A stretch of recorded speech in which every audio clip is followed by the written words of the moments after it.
10 ఏళ్ళు మోదీ గవర్నమెంట్లో అసలు ఉమెన్స్కి అనేది ఎలాంటి ఎంపవర్మెంట్ జరిగింది, ఇంకా మేము ఎంపవర్మెంట్ చూపించాము, వాళ్ళకి చాలా విధాలుగా మేము సహాయపడ్డాం అనేటప్పటికీ కూడాను మహిళలకు చాలా ప్రదేశాలలో చాలా అంటే ఇంకా సాధికారత సాధించాలనే దీంట్లోనే ఉన్నారు. అయితే మోదీ గవర్నమెంట్లో ఏ సాధికారత ఎంపవర్మెంట్, ఉమెన్ ఫర్ ఎంపవర్మెంట్ అంటున్నారు కాబట్టి ఏ సాధికారత అందించారు చెప్పడానికి మనతో పాటు బీజేపీ నేత మురళీధర్ గారు ఉన్నారు. ఆయన అడిగి డీటెయిల్గా తెలుసుకుందాం. నమస్తే సార్. సార్, 10 years మోడీ గవర్నమెంట్లో మహిళా సాధికారతకు సంబంధించి ఏ స్కీమ్స్ తీసుకొచ్చారు సార్? నరేంద్ర మోదీ గారు 2014లో ప్రధానమంత్రి అయిన తర్వాత గత 10 సంవత్సరాలుగా 2024 రాబోయేటువంటి లోక్సభ ఎన్నికలకు వెళ్ళడానికి ముందు ఈ 10 సంవత్సరాల్లో ఈ దేశంలో సగభాగమైనటువంటి జనాభా మహిళలు, ఈ దేశంలో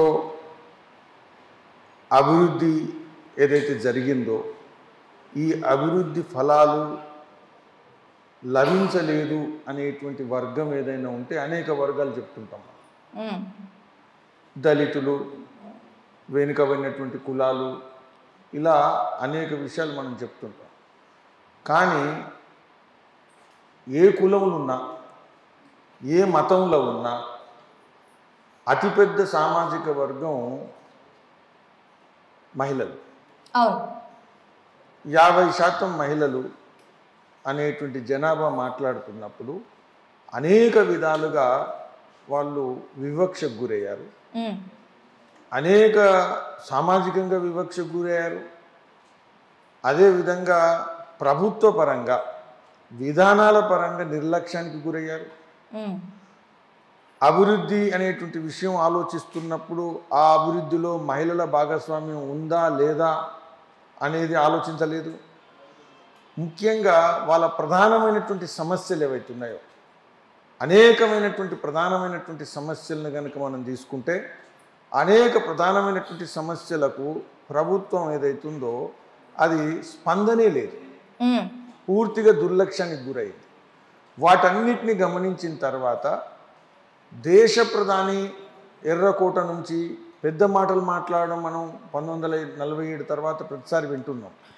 కానీ మహిళల విషయంలో చాలా చిన్న ఏదైతే విషయాలు మనం అనుకుంటామో కానీ ప్రాధాన్యత ఉండేటువంటి విషయాలు, వాటి విషయాల్లో అనేక అంశాల మీద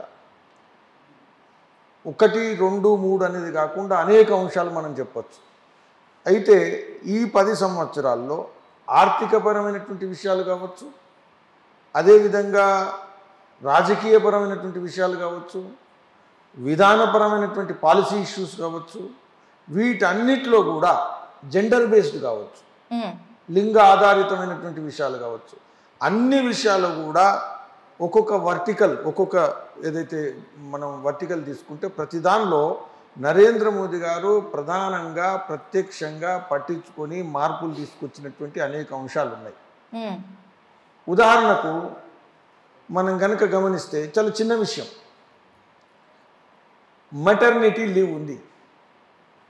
మెటర్నిటీ లీవ్ ఇంతకుముందు ఏదైతే ఉందో 12 వారాలు ఉంటే దాన్ని అమెండ్మెంట్ చేసి 2017లో 26 వారాలు, అంటే అందులో కూడా 8 వారాలు ప్రీ డెలివరీ కన్నా ముందు ఇన్ని విస్తృతంగా ఆలోచించి చర్చించి సమయం విషయంలో కూడా క్రెషే కూడా ఏ విధంగా ఇవ్వాలా పిల్లలకు, వీటన్నిటిని కూడా ఒక అమెండ్మెంట్ ఏదైతుందో కాన్స్టిట్యూషనల్ అమెండ్మెంట్ 2017లో చేసి మెటర్నిటీ లీవ్ను ఈ విధంగా మార్చినటువంటి ప్రభుత్వము మోదీ గారి ప్రభుత్వం. ఉదాహరణకు చెప్పారు. అదేవిధంగా మీరు గమనిస్తే ఈరోజు దేశంలో మనకు మెడికల్ ఇన్ఫ్రాస్ట్రక్చర్ పెరుగుతూ ఉంది, కానీ చాలా రోజుల నుంచి పట్టించుకోని కారణంగా ఏదైతే హాస్పిటల్ డెలివరీ, ఇన్స్టిట్యూషనల్ డెలివరీ అంటారు. ఇన్స్టిట్యూషనల్ డెలివరీ కాకుండా ఇళ్ళల్లో లేకపోతే ఎక్కడో ప్రసవం ఏదైతుందో ఎక్కడ వీలైతే అక్కడ కొన్నిసార్లు ఇబ్బందికరమైనటువంటి వార్తలు కూడా మనం చూసాం. ఈరోజు అర్బన్ ఏరియాలో 94% ఏదైతే మహిళలు ఉన్నారో ప్రెగ్నెన్సీ డెలివరీ ప్రసవం ఏదైతుందో ఈరోజు ఇన్స్టిట్యూషనల్ డెలివరీ అవుతుంది. 85% రూరల్ ఏరియాలో అవుతుంది. కాబట్టి అదొకటే కాదు, బేటీ బచావో బేటీ పడావో అని మాట్లాడిన తర్వాత ముఖ్యంగా మహిళల యొక్క ఏదైతే మనం బర్త్ రేట్ ఏదైతుందో 1000 పురుషులకు 980 ఉండే 2014లో ఈరోజు 934 పెరిగింది. అంటే కేవలం 10 సంవత్సరాల్లో. ఇది మామూలు విషయం కాదు. ఇప్పుడు ఒక అంటే పుట్టేటువంటి మహిళల యొక్క అనుపాతం ఏదైతుందో బాగా గణనీయంగా తగ్గింది. ఆ తగ్గినటువంటి దాన్ని, ఎందుకంటే దానివల్ల సమాజానికి కేవలం మహిళలకు వచ్చే ఇబ్బందులే కాదు, మొత్తం సమాజానికి వచ్చే ఇబ్బందులు ఉన్నాయి. కాబట్టి వాటన్ని కొన్ని రాష్ట్రాల్లో, హర్యానా లాంటి రాష్ట్రంలో అయితే 800 పైగా వచ్చేసింది, 900 కన్నా కిందికి వచ్చింది. వాటన్నిటిని కూడా గమనించి నరేంద్ర మోదీ గారు ప్రత్యేకమైనటువంటి ఉద్యమ రూపంలో తీసుకోవడం కారణంగా ఈరోజు సరాసరి 918 ఉన్నది 934 పెరిగింది. ఇలా అనేక విషయాలు మాట్లాడవచ్చు. రెండోది ఆర్థికపరమైనటువంటి విషయం. నేను చాలా ఇంపార్టెంట్ విషయం చెప్తున్నా. ఈరోజు భారతదేశంలో మనకు బ్యాంకింగ్ వ్యవస్థ స్వాతంత్రం వచ్చినప్పటి నుంచి ఇప్పటి వరకు నడుస్తున్నది. కానీ బ్యాంకింగ్ వ్యవస్థ వచ్చిన తర్వాత బ్యాంకులో బీద వాళ్లకు, బడుగు వర్గాలకు అకౌంట్ ఓపెన్ చేసే పరిస్థితి లేదు. మహిళలకైతే అసలు అకౌంట్లు లేని పరిస్థితి. మీరు మహిళలకు బ్యాంక్ అకౌంటే లేకపోతే ఫైనాన్షియల్ ఇంక్లూజన్ ఎట్లా సాధ్యమవుతుంది? ఒక ఆర్థికమైనటువంటి స్వేచ్ఛ, స్వాతంత్రం ఎలా ఉంటుంది? ఏదైనా ఏదైతే మనం సేవింగ్స్ ఉంటాయో ఆ సేవింగ్స్ను ఎక్కడ దాచిపెట్టుకోవాలా? కాబట్టి మహిళకు స్వాతంత్రం లేదు, మహిళకు స్వేచ్ఛ లేదు, మహిళలకు ఉనికి లేదు, మహిళలు ఆర్థికంగా ఒక స్వతంత్రంగా ఉండడం సాధ్యం కాదు అనేటువంటి అనేక అంశాలలో బ్యాంక్ అకౌంట్ లేకపోవడం అనేది ప్రధానమైన విషయం. మీరు బ్యాంక్ అకౌంట్ గురించి మాత్రమే అంటున్నారు. నిజంగా మహిళలు ఆర్థికంగా, సామాజికంగా మీరు ఇప్పుడు ఏదంటున్నారో స్వతంత్రంగా ఈరోజు మహిళలు ఉండగలుగుతున్నారా? ఇదే కదా ప్రభుత్వం చేయాల్సింది. చేసిందంటారా? ఇప్పుడు చేయకపోతేనే పెరుగుతుందా ఇదంతా? ఇప్పుడు ఇదంతా పెరుగుతున్నది అంటే చేస్తున్నట్టే కదా. ఇప్పుడు ఈరోజు జనధన్ అకౌంట్ 50 కోట్లు జనధన్ అకౌంట్ నరేంద్ర మోదీ గారు ప్రధానం. అంటే భారతదేశం స్వాతంత్రం వచ్చిన తర్వాత గత 70 సంవత్సరాల్లో సాధించలేంది కేవలం 10 సంవత్సరాల్లో నరేంద్ర మోదీ గారు బ్యాంక్ అకౌంట్లు వస్తే బ్యాంక్ అకౌంట్లో 70% మంది మహిళల అకౌంట్ ఓపెన్ అయింది. జనధన్ అకౌంట్ కేవలం మహిళల కోసం కాదు, అందరి కోసం. కానీ ఆ అకౌంట్లు ఓపెన్ కావడం కారణంగా మహిళలకు లాభం జరిగింది. 70% అకౌంట్లు మహిళలకు ఓపెన్ అయినాయి. ఏమవుతుంది మహిళలకు ఓపెన్ అయితే? మహిళలకు ఓపెన్ అయితే ఏమైందంటే ఈరోజు అనేక రకాల ప్రభుత్వాలు, రాష్ట్ర ప్రభుత్వం కావచ్చు లేకపోతే కేంద్ర ప్రభుత్వం కావచ్చు, అనేక విధాలుగా డబ్బులు మంత్లీ నెలకు ఒకసారి డబ్బులు ఇస్తున్నాయి. ఉదాహరణకు మధ్యప్రదేశ్లో లాడ్లీ బహనా యోజన ఉంది, లేకపోతే ఇక్కడ సుకన్య సమృద్ధి యోజన ఉంది, లేకపోతే ఇలా రకరకాల యోజనలు ఉన్నాయి, రాష్ట్ర ప్రభుత్వాలు ఉన్నాయి.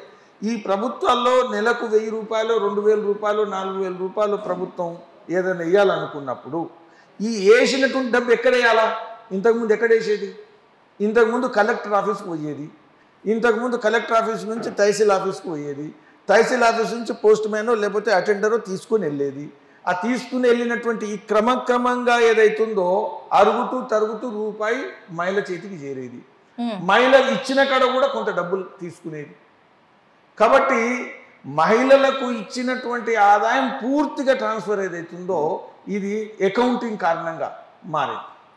ఇంకా ఇటువంటి అనేక విషయాలు మాట్లాడవచ్చు. ఇంకొక ప్రధానమైనటువంటి విషయం, మీరు స్వచ్ఛ భారత్ అభియాన్ నరేంద్ర మోదీ గారు చేపట్టారు. స్వచ్ఛ భారత్ అభియాన్లో చాలా అంశాలు ఉన్నాయి.